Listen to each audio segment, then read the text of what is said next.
You ask Tiger to solve. This deals with linear equations with one unknown. The final result is x equals -100. Let's solve it step by step.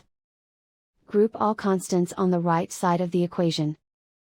Add 18 to both sides. Simplify the arithmetic.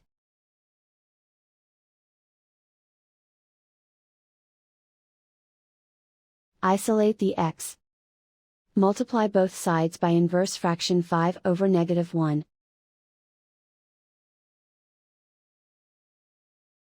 Group like terms.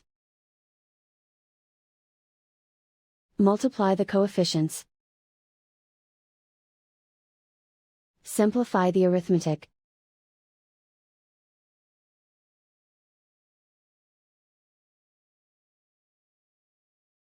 And so the final result is x equals -100.